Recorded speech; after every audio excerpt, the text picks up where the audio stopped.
kenapa Indonesia, dalam hal ini umat Islam di Indonesia, harus peduli dengan Palestina, harus peduli dengan Al-Aqsa, Bang? Yang pertama memang ada hubungan keimanan dulu nih.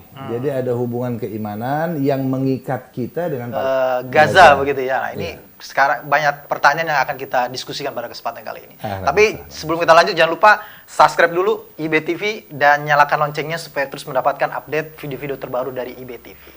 Bang, ini sebelum kita masuk pada diskusi terkait dengan apa yang terjadi di Palestina gitu, di Gaza, di tepi barat. Ini kita pengen tahu dulu, Bang. Kenapa Indonesia, dalam hal ini umat Islam di Indonesia, harus peduli dengan Palestina, harus peduli dengan Al-Aqsa, Bang? Ya. Nah, jadi bismillahirrahmanirrahim. Yang pertama memang ada hubungan keimanan dulu nih. Jadi ada hubungan keimanan yang mengikat kita dengan Palestina. Oke. Apa yang mengkaitkan kita dengan Palestina adalah adanya Masjid Al-Aqsa di sana. Oke. Masjid Al-Aqsa itu hubungannya sama persis dengan hubungan kita dengan Mekah dan Madinah. Oke. Apa yang membuat sama, Bang? Kesucian tanahnya, tanah suci, sama-sama tanah yang diberkahi, sama-sama memiliki nilai adanya masjid yang diturunkan oleh Allah Ta'ala atau diletakkan. Jadi namanya kalau kita lihat Allah berfirman yang pertama, Inna awwala baitin wudi'a lin-nasi lalladzi bi Bakkata mubarakan wa hudal lil alamin. Sesungguhnya rumah Allah pertama kali yang diletakkan, namanya wudi'a lin-nas, diletakkan untuk manusia, lalladzi bi Bakkah mubarakan, yang mana tempatnya ada di Bakkah. Bakkah itu Mekah. Mubarakah, yang diberkahi. Jadi dia diletakkan. Karena di rumah pertama kali. Jadi bukan nggak ada yang bangun di situ. Itu diletakkan, dibawa turun oleh malaikat. Adapun nabi-nabi itu yang berikutnya itu mengangkat kembali fondasi yang sudah ada. Okay. Jadi bukan membangun. Karena dia termasuk diletakkan. Penentuan tempatnya Allah yang menentukan. Yeah. Ukurannya, luas tanah sucinya, keberkahannya Allah yang tentukan. Nah, itu yang pertama. Itu istimewa dong, Bang, berarti, Bang, ya? Tempat tersebut istimewa. Karena Allah langsung. Allah langsung yang menunjukkan. Nah, malaikat yang nanti bersama-sama malaikat yang membawa dan meletakkannya untuk manusia, artinya di sana udah ada Nabi Adam untuk beribadah. Nah, sahabat Nabi bertanya kepada Rasulullah, namanya Abu Dzar. Ya Rasulullah, ayyu masjidin wudi'a fil ardi awal? Ya Rasulullah, masjid apa yang pertama kali diletakkan di muka bumi? Nabi menjawab, Al-Masjidul Haram. Masjid Al-Haram. Baik. Summa ai, lalu dia bertanya lagi, lalu masjid apa? Nah, Nabi menjawab, Al-Masjidul Aqsa. Masjid Al-Aqsa. Sama. Jadi dia juga diletakkan. Lalu ditanya lagi, kam kana bainahuma? Berapa jaraknya antara peletakan Masjid Al-Haram dan Masjid Al-Aqsa? Kalau dulu namanya Baitul Haram, dan ini namanya Baitul Maqdis namanya ini. Berapa jaraknya antara peletakan Baitul Haram dan Baitul Maqdis ini, Masjidil Aqsa ini? Nabi menjawab, arba'una sanah, 40 tahun. 40 tahun. 40 tahun setelah peletakan Masjidil Haram, Masjidil Aqsa sama peletakannya juga begitu. Nah, sehingga kita bisa lihat ini sama-sama diletakkan. Yang kedua, Masjidil Haram, Allah katakan, Inna awwala baitin wudi'a lin-nasi lalladzi bi Bakkata mubarakan. Mubarakan artinya yang diberkahi. Kita lihat Masjidil Aqsa, sama. Allah katakan, Subhanalladzi asra bi'abdihi lailan minal masjidil haram ilal masjidil aqsa alladzi barakna haulahu. Yang mana telah kami berikan keberkahan di sekelilingnya. Yang ini tadi berkah, ini sama. Sekelilingnya sudah kami berikan keberkahan. Nah, linuriyahu min ayatina innahu wasamun. Jadi sama-sama kesuciannya sama-sama setingkat itu. Nah, kemudian hubungan kita dia adalah ulal kiblatain. Begitu perintah sholat, jadi tempat itu disebut sebagai masjid. Allah sebutkan Masjidil Haram, Baitul Haram, tadinya akhirnya Allah sebut sebagai Masjidil Haram. Baitul Maqdis ini akhirnya disebut sebagai Masjid Al-Aqsa. Nah, jadi ini sama-sama masjid. Nah, ketika disebut sebagai masjid, nah ini tempat ibadah siapa? Nah, setidak-tidaknya udah jelas arahnya. Ini kepemilikannya sudah pasti kita terhubung di situ. Dan alhamdulillah, Baitul Haram menjadi masjid total setelah Nabi Muhammad Fathu Makkah, masuk ke Makkah, menaklukkan kota Makkah, membersihkan dari berhala-berhala di situ. Itu jadi masjid lillah, hanya nyembah Allah aja di situ. Kemusyrikan udah nggak ada. Masjidil Aqsa belum.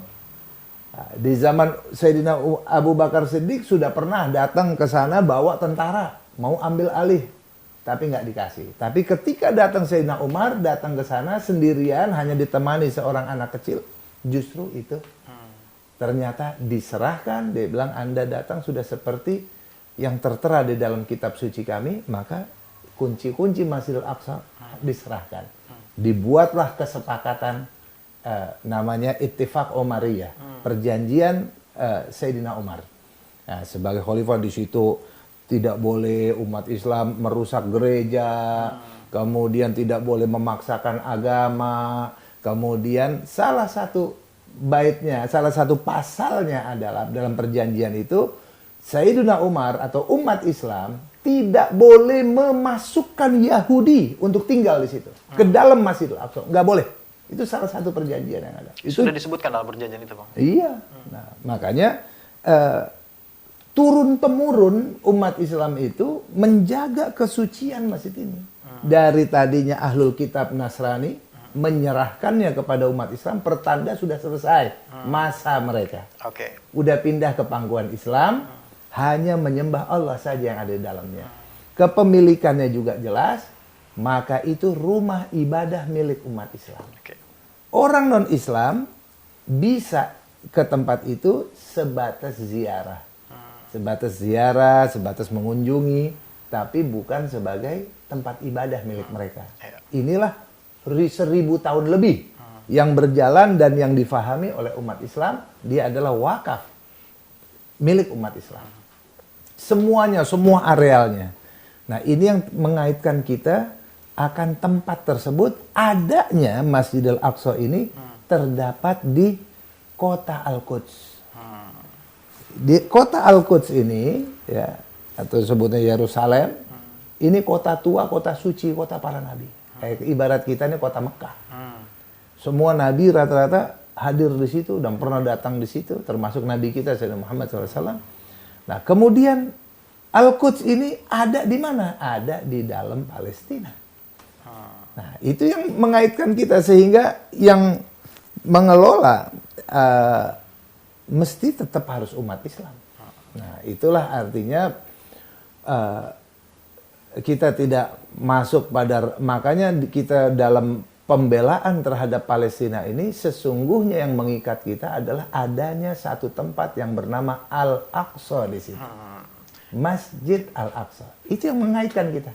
Itu kenapa kemudian namanya Komite Pembebasan Al-Aqsa pada saat itu, Bang? Betul. Itu juga yang akhirnya dulu di sini, di tempat ini, di Petamburan, datanglah tokoh-tokoh Islam.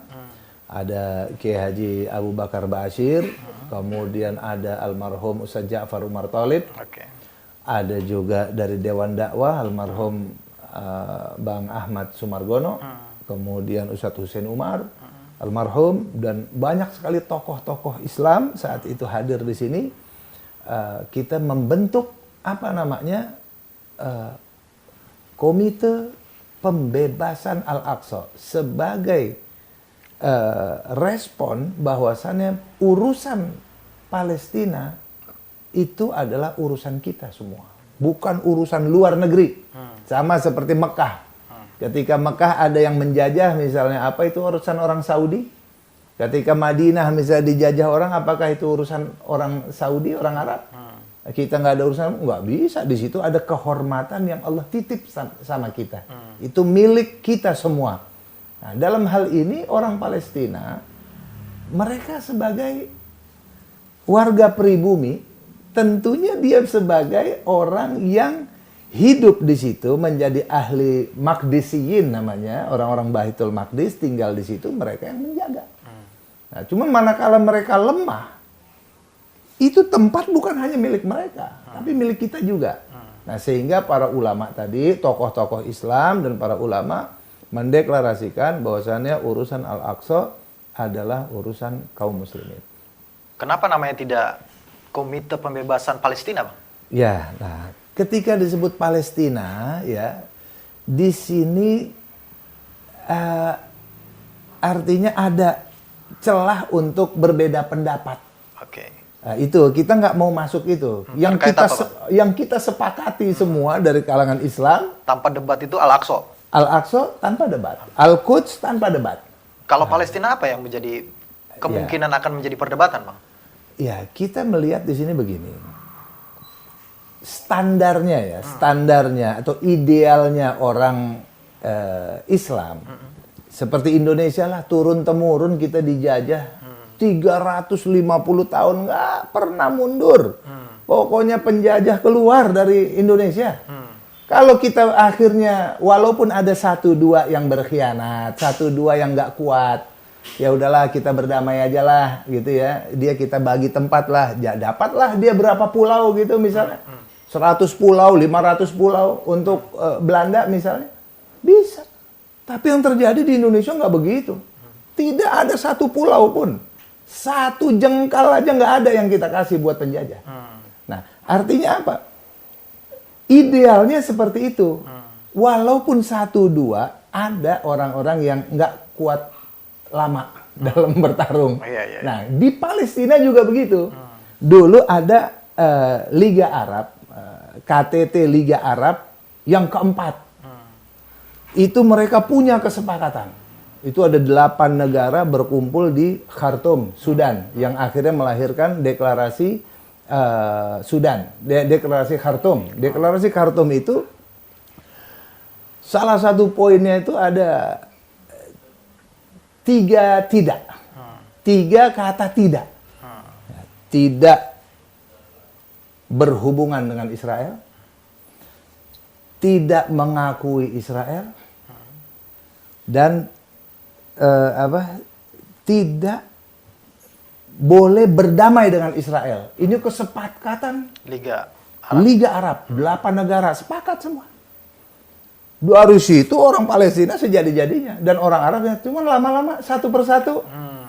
Negara Mesir tiba-tiba bikin Camp David, digembosi lah gitu ya. Satu. Tiba-tiba berapa tahun kemudian negara ini satu, negara tinggal Palestina.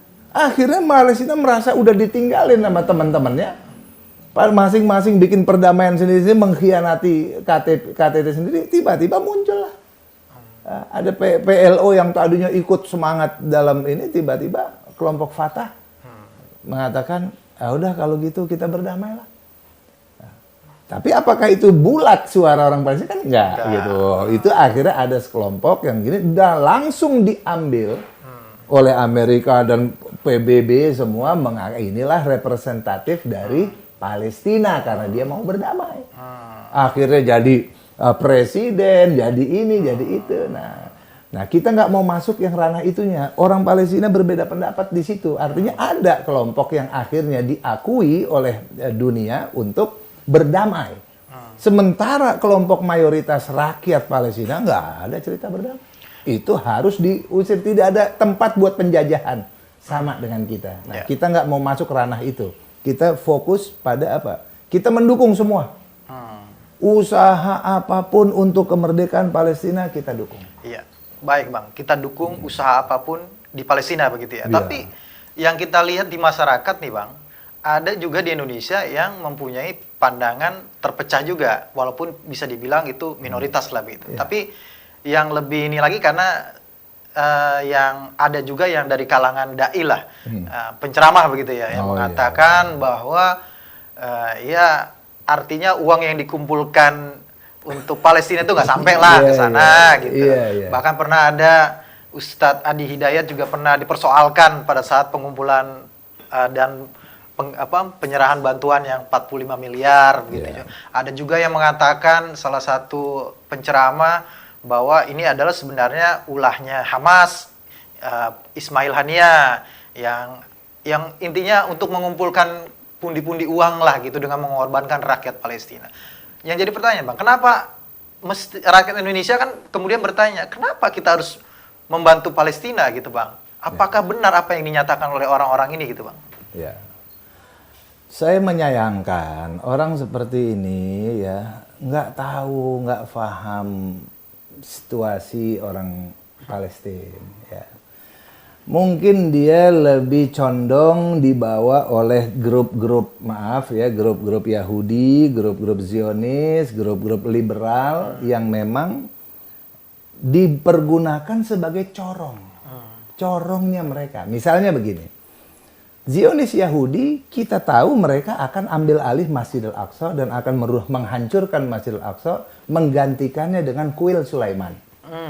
Itu keinginan kuat orang-orang Zionis Yahudi. Tapi orang Zionis Yahudi juga pintar. Andaikan gagal, nah, dia udah taruh pada teman-temannya dari kalangan liberal. Nanti belain saya ya. Nah, kasihlah pendapat. Itu Masjidil Aqsa bagi 3 aja deh. Biar kita ada perdamaian. Jadi Masjidil Aqsa sepertiga buat orang Islam, sepertiga buat orang Nasrani, sepertiga lagi buat orang Yahudi. Nah, sehingga dipecah 3 tempat ini juga yang menyuarakan orang-orang Islam. Bahkan orang Indonesia juga ada gitu, yang memang sangat dekat dengan orang-orang Israel, menyampaikan pendapat begini. Nah, ini rentetannya ada gitu loh, yang menyambungkan lidah-lidah Yahudi tadi gitu ya, untuk tiba-tiba menjadi pendukung. Nah, pendukung salah satu lagi, apalagi hanya pendukung kelompok kecil. Nah, saya katakan seperti yang ada sekarang misalnya Palestina, pemerintahan sekarang Palestina, ini kan namanya kelompok kecil masyarakat sana yang diakui dunia. Tapi kelompok kecil. Nah, kelompok kecil itu artinya ketika ada pemilu legislasi, kemudian ada pemilu demokratis, ternyata mayoritas rakyat Palestina itu menginginkan perlawanan total sampai Israel keluar. Jadi 0 Israel, 0 bendera Israel di situ. Penjajahan harus kembali. Nah, kalau kita lihat dari sisi situ, semestinya kita sebagai orang Indonesia, idealnya kita mengaca pada bagaimana sih rakyat Indonesia dalam aslinya orang Indonesia dalam melawan penjajahan. Aslinya seperti apa? Mereka nggak ada nyerah. Berpuluh-puluh tahun, Palestina itu baru 75 tahun. Israelnya di situ, ya mereka itu masih sedikit. Indonesia 350 tahun. Lebih lama ya. Faktanya nggak ada satupun pulau-pulau yang jadi milik Belanda. Nggak ada. Belanda nggak dapat apa-apa karena perlawanan terus-menerus dari ujung sampai ke ujung. Semua perlawanan. Ya. Itu selain dari mereka segelintir orang ini memang sudah masuk, kata Abang tadi, gerbongnya Yahudi begitu kan? Apakah juga karena memang pertama mereka tidak tahu sejarah? Kedua, mereka tidak tahu sebenarnya apa sih yang terjadi, belum pernah melihat secara langsung apa yang terjadi di Palestina. Apakah itu juga jadi salah satu sebab, Bang? Saya lihat yang nyeleneh ini adanya ya memang kan adanya liberalisme begini nih, senang nyeleneh, senang apa begitu. Ini kalimat-kalimat keluar. Kalimat-kalimat yang kira-kira membela kepentingan-kepentingan yang merusak kemanusiaan, itu keluar gitu loh dari kalangan liberal ini. Ya tentu dia akan termasuk ya dalam keluarga besar itu akan menjadi seperti itu. Minimal kena aja pemahamannya, oh ini kan udah ini kan udah masuk PBB berarti udah legal. Tapi apa betul itu keinginan rakyat Palestina seperti itu? Makanya keinginan rakyat Palestina mayoritas ya secara demokratis itu ketahuan. Bahwa mayoritas orang Palestina tidak menginginkan ada penjajahan. Artinya Israel harus hengkang. Mestinya orang Indonesia kalau berpikir dari konstitusi Indonesia udah jelas. Bahwa segala penjajahan bentuk penjajahan di atas muka bumi harus dihapuskan karena tidak sesuai dengan kemanusiaan dan keadilan. Nah, oleh karena itu ya, nah, Indonesia ini secara otomatis dia harus berperan serta, berperan aktif dalam memerdekakan negeri-negeri terjajah. Nah, Indonesia selalu berdiri di pihak Palestina, walaupun juga termasuk ya dia selama masih aman, dia akan selalu mengakui daripada adanya negara yang sekarang ada ini. Nah, tapi manakala ternyata tidak sesuai dengan harapan yang terjadi di sana, Indonesia akan berubah pemikiran gitu.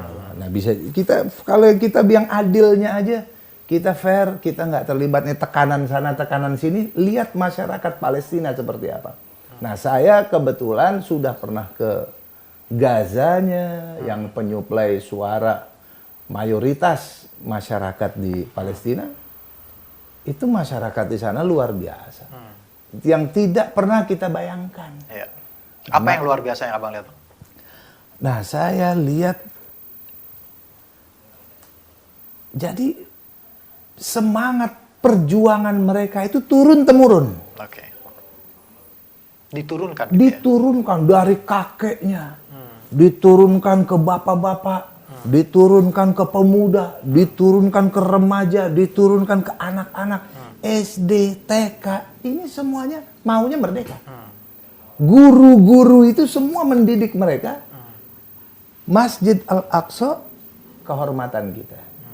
Masjid Al-Aqsa harus dibebaskan. Harus kita rebut, dan itu kita harus berkorban apa saja demi Masjid Al-Aqsa. Jadi tidak ada hitungan. Jadi mereka tuh nggak ada berhitung. Nah, itu yang saya temukan gitu. Saya nggak nyangka kalau ternyata dulu Habib Rizik perintah saya ke sana untuk bawa bantuan, sekaligus saya pengen melihat langsung seperti apa. Saya nggak nyangka. Mohon maaf sepotong. Tahun berapa itu Bang Abang ke sana? Saya ke sana tahun 2009-2010. Udah blokade belum itu? Sudah ya? Sudah blokade. Itu awal perang pertama. Okay. Awal perang yang disebutnya Harbul Ula. Nah, di sana, saya berangkat ke sana, saya mulai dari dalam rangka kemanusiaan. Kemanusiaan, iya. Kita FPI himpun bantuan untuk saudara-saudara kita di Palestina. Okay. Nah, Habib Rizik bilang bawa langsung Ustaz, berangkatlah. Akhirnya saya berangkat dengan beberapa kawan dari FPI, masuk dari Mesir. Mesir ya? Mesir, terus ke Rafah. Nah, selama di situ kita bekerja sama dengan teman-teman dari Mercy. Iya. Akhirnya kita beli beberapa ambulan untuk kita bawa masuk ke dalam. Nah, kemudian mulailah begitu, alhamdulillah setelah 3 hari menunggu di perbatasan kita bisa masuk. Okay. Masuk ke dalam. Nah, ini mulai dari perbatasan Rafah sampai Erez, saya berhari-hari situ. Rafah berapa hari? Kita keliling, ketemu dengan tokoh-tokohnya, ketemu dengan lembaga-lembaga sosial. Kemudian masuk ke sebelahnya ada Khan Yunis. Kemudian kita bersilaturahmi di sana, berkenalan dengan teman-teman. Kemudian kita masuk ke kota Gazanya, di pusat kotanya. Kita tahu, kita lihat bagaimana kehidupan orang di sana. Kemudian masuklah tuh sampai ke Jabalia yang paling banyak kena korban. Kemudian sampai ke Erez. Erez itu perbatasan sebelah sananya gitu. Ya. Nah, saya ke ini juga Bang, ke Al-Aqsa. Al-Aqsa enggak? Itu kan terblokade. Terblokade ya, Iya, itu kan ada temboknya. Iya. Nah, saya melihat, saya ketika pertama kali saya ke sana, saya akhirnya mengunjungi sekolah-sekolah yang mereka bom. Yang Abang lihat pada saat itu kondisinya memang sudah bangunan hancur, Bang? Hancur juga, cuman nggak yang separah sekarang. Sekarang ini ya ini kalau ibaratnya apa yang terjadi saat sekarang ini ya mungkin ini sudah hitungannya udah hampir setengah lebih mungkin rumah udah hancur gitu. Ya? Dihancurkan betul-betul, ada pembantaian massal yang sekarang ini. Nah, saya waktu itu nggak seperti itu gitu. Saya masih banyak rumah-rumah yang nggak kena, tapi banyak yang hancur, banyak sekali yang hancur, ribuan juga yang hancur. Nah, saya kunjungan ke SD. SD, anak-anak yang luka-luka itu anak-anak SD kita kasih datang, kasih hadiah, kasih namanya idkhalus surur. Memberikan kebahagiaan kepada orang-orang yang sedang berduka. Nah, ternyata ketika saya tanya, kamu kalau udah gede nanti mau jadi apa? Yang satu bilang, saya mau jadi pilot. Wah, hebat. Bagaimana kalau mau jadi pilot, untuk apa? Kan di sini nggak ada pesawat. Siapa tahu nanti Allah kasih kita pesawat, saya mau terbangin ya. nanti terbang, saya mau tembakin tuh Israel. Itu anak kecil tuh mikirnya begitu. Sudah begitu ya, mindsetnya tuh udah seperti itu ya. Kemudian yang satu lagi saya tanya, mau jadi apa? Mau jadi dokter. Wah, bagus. Kenapa? Iya, karena saya mau ngobatin dulu mujahidin, nanti begitu mereka sembuh, mereka perang lagi. Lagi nggak cepat mati. Subhanallah, saya bilang, kok bisa anak kecil mikirnya bisa sampai begitu gitu. Tapi fokusnya sama. Fokusnya tujuannya sama ya. Adalah ingin berjuang apapun inian saya adalah untuk membela, untuk melawan Israel. Ya. Ini ada di anak-anak. Bagaimana di tahapan itu. Jadi selama di sana ya, saya melihat banyak keajaiban dan saya juga melihat jadi orang-orang tua mereka itu menanamkan kepada anak-anaknya, kita ini adalah sya'ab mukhtar. Kita ini adalah rakyat yang dipilih oleh Allah Ta'ala khusus untuk jagain Masjidil Aqsa. Itu ditanamkan. Ini kelebihan kita daripada yang lain. Jadi mereka itu orangnya baik-baik, akhlaknya baik-baik. Saya datang ke sana bagi-bagi orang tuh nggak ada yang berebut. Saya bilang, ini kenapa? Saya pikir kan bakal rame nih nanti ini berebut nih, gimana kalau kurang? Dia bilang, enggak, kita udah atur. Ternyata udah biasa. Ya, udah biasa. Dan mereka tuh mengedepankan orang lain. Itu ya udah, kalau emang ini biar mereka aja dulu. Itsar. Saya nanti gampang. Kehidupan Islam itu terjadi, saya lihat. Bahkan tidak ada pengemis. Di sana ya? Di sana nggak ada pengemis.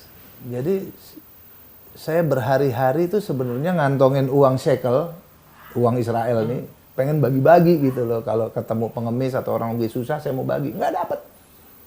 Terakhir saya tanya, jadi uang tuh yang saya tuker-tuker ini habis kemakan saya lagi ya. Yeah.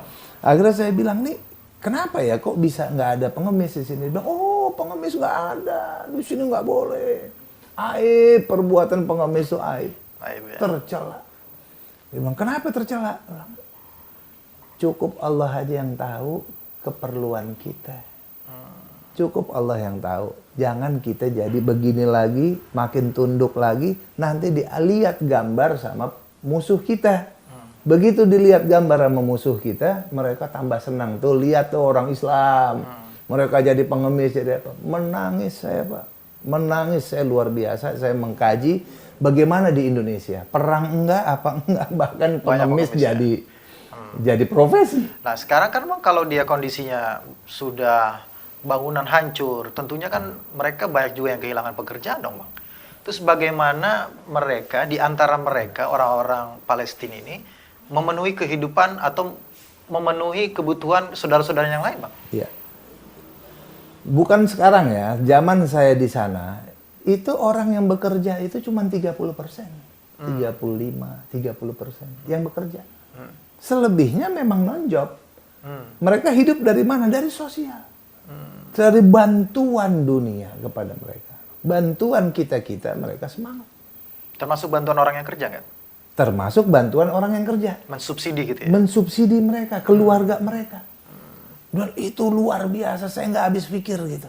Meskipun itu bukan saudara mereka begitu ya, secara darah lah gitu ya. Begitu mereka ini saling tolong menolongnya, saling membantunya di antara mereka itu lebih mengedepankan kepentingan orang lain. Udah kamu duluan, kamu yang ambil. Itu mereka tuh saling begitu. Nah, itu yang saya nggak lihat akhlak dan adab seperti itu dalam jumlah, artinya dalam terbentuk dalam budaya masyarakat gitu. Kayak kita ya pribadi-pribadi kita sebagai muslim begitu gitu. Tapi untuk membudaya di masyarakat kah? Belum. Nah, itu yang saya lihat tadi bahwa ini adalah turun temurun. Perjuangan ini, dan yang saya temukan adalah bukan hanya untuk urusan Palestina sebagai tanah air, tapi urusan mereka adalah Al-Aqsa. Itulah yang saya sampaikan kesimpulan perjalanan saya. Di Gaza, saya sampaikan, Habib, mereka hanya satu. Tujuan utamanya menjaga Al-Aqsa. Gitu. Urusan tanah air itu semuanya, itu urusan nomor 2. Urusan mereka sebenarnya Al-Aqsa-nya. Nah, itulah yang mengaitkan kita. Jadi sebenarnya kita membela mereka. Itu semakin tambah semangat saya. Kalau untuk kita membela membantu mereka, kita turut membantu menjaga Al-Aqsa gitu, Bang. Itu kuncinya di situ. Nah, komitmen mereka, gitu. Komitmen mereka, kami tetap di sini apapun yang terjadi. Kami tahu musuh kami seperti apa, tapi kami lebih baik di sini mati dengan niat kami menjaga Al-Aqsa. Jadi kematian kita kematian syuhada. Masya Allah. Nah, itu yang membuat kita terkait manakala kita membantu mereka, ya dapat berapa nih, $2.000 misalnya, ternyata bisa jadi rumah makan. Gak ada salahnya satu keluarga kita kasih, bisa dong dia masak. Kemudian ada lagi yang nyumbang misalnya 1.500 atau $1.000, bisalah jadi tukang cukur rambut. Jadi mereka, jadi kita hormati. Dan orang-orang Gaza itu luar biasa, tingkat pendidikannya itu tinggi-tinggi. Mereka tuh mayoritas sarjana, mayoritas. Di sana kampus, nah sekarang gimana di kampus Universitas Gaza misalnya dan universitas yang ada di sana, ketika mereka mengeluarkan sarjana, kerjanya apa? Nah, ya kita bantulah menghormati mereka, anak-anak muda kita kumpul-kumpul dari sini bantu biar mereka hidup di sana, mereka kokoh di sana. Nah, itu yang paling penting. Saya juga yakin ada sebuah hadis Nabi Muhammad SAW. Man jahaza ghazian fi sabilillah faqad ghaza. Siapa orang yang memberikan persiapan untuk berperang di jalan Allah, dia sudah mendapatkan pahala berperang di jalan Allah.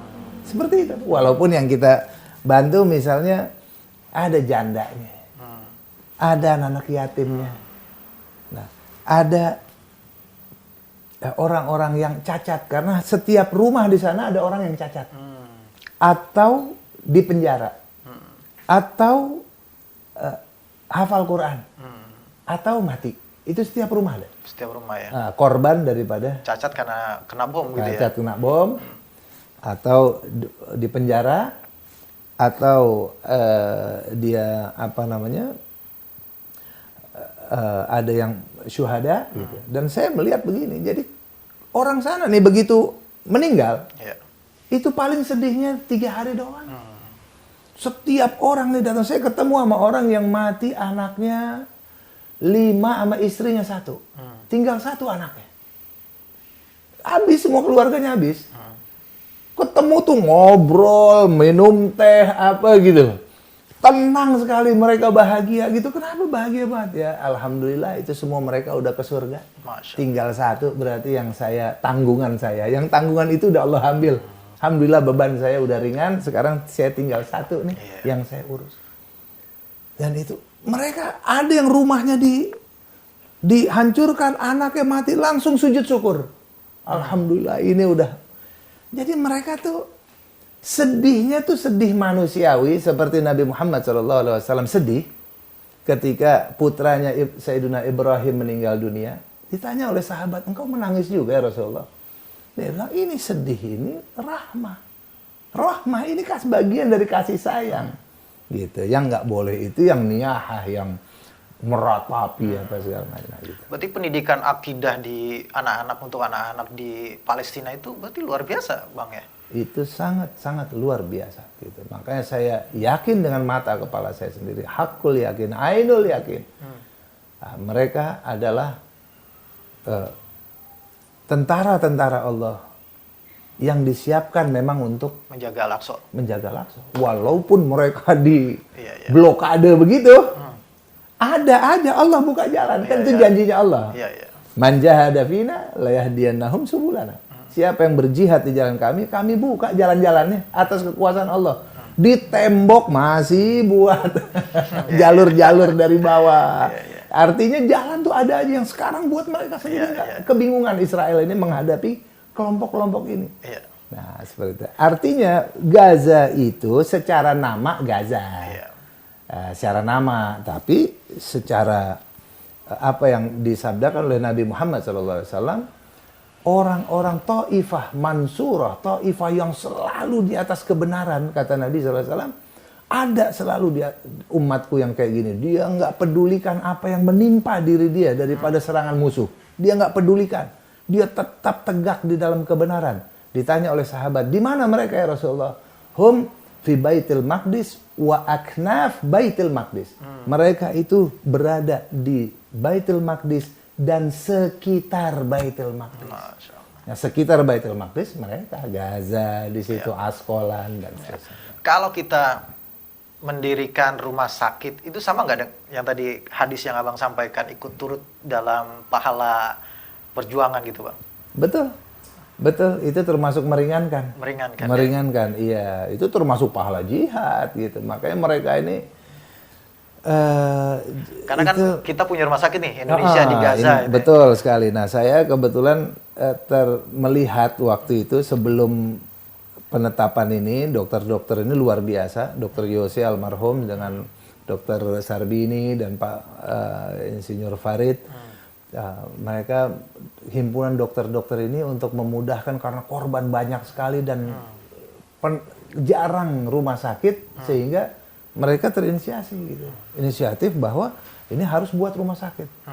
Dapatlah tanah wakaf di daerah tempat itu. Mereka juga pilih itu tempat yang paling banyak padat penduduk. Berarti banyak korbannya tuh di situ. Ada dapat di situ. Nah, alhamdulillah mereka dapat, mereka mulai himpun, mereka mulai bangun, bantuan dari rakyat Indonesia, alhamdulillah. FPI juga turut serta, Bang ya? Turut serta. Oke. Sebagai apa, Bang? Ya, waktu itu kita sedang menghimpun penggalangan dana untuk bantuan ke sana. Oh, salah satu misi Abang juga ke sana berarti ya? Ke rumah sakit itu ya, Bang ya? Bukan, itu sebelum. Oh, sebelum itu justru? sebelum ada rumah sakit, saya datang ke sana sebelum ada rumah sakit Indonesia. Jadi begitu belakangan pembangunan rumah sakit ini mulai berjalan, saya juga nggak terfikirkan ke sana gitu. Ternyata saya dapat berita bahwa rumah sakit Indonesia udah mau jadi. Cuman ada satu ruangan nih yang belum gitu. Belum ada donaturnya. Siapa namanya? Apa nama ruangannya? Namanya Bank Darah. Oke. Saya bilang, berapa biayanya? Bank darah itu maksudnya ruangan untuk menyimpan darah? Iya, kayak PMI donor darah, nanti orang yang perlu darah. Nah, ini penting saya bilang. Berapa sih biayanya untuk buat bank darah itu? Sekian. Udah, itu FPI aja yang ambil. Akhirnya dari gedung itu ada kamar, ada gedungnya di dalam itu, ada kamar, ada ruangan Bank Darah Front Pembela Islam. Iya. Nah, itulah yang dari bantuan yang melalui FPI. Alhamdulillah sampai sekarang masih berkarya lah ya. Tempat itu alhamdulillah udah cukup lama, Pak. Jariah terus. Jariah.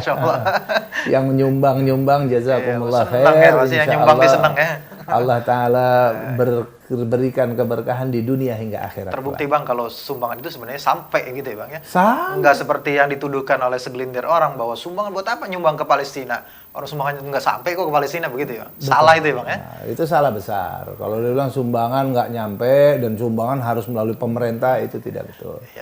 Ya itu saya sayangkan orang yang seperti ini nggak tahu apa-apa tapi ikut bicara gitu. Nah, Alhamdulillah luar biasa.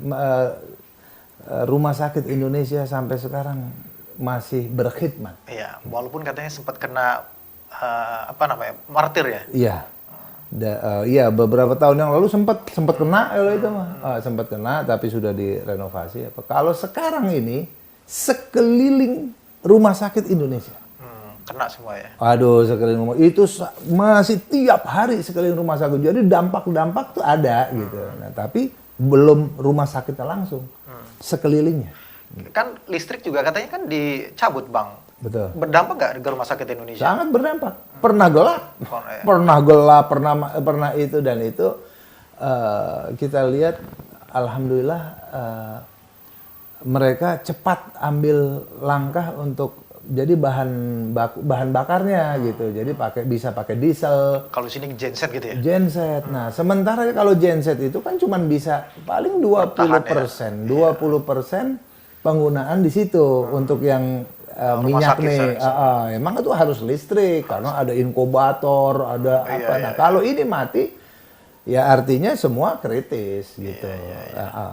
Alhamdulillah sekarang udah hidup kembali. Saya pantau terus kok itu rumah sakit Indonesia. Bang, ini juga yang kita tahu nih di Palestina itu kan tidak hanya Hamas ya, Bang. Ya. Ada beberapa faksi di antaranya yang saya kenal Fatah gitu ya.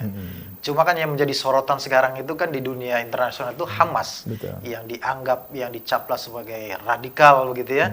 Kemudian juga ya justru yang tadi yang saya bilang orang-orang Indonesia, dai-dai Indonesia sebagian itu yang mengatakan bahwa ini adalah kerjaannya Hamas gitu. Betul. Nah, pada saat Abang ke sana tahun 2010, Abang berinteraksi nggak dengan mungkin ya Hamas yang kaitannya dengan tadi masalah kemanusiaan begitu? Abang bertemu nggak berdiskusi gitu dengan orang-orang Hamas? Atau melihat sendiri kondisi mereka seperti apa gitu, Bang? Saya ketemu. Saya ketemu dengan mereka. Nah, kita punya lengkap foto-foto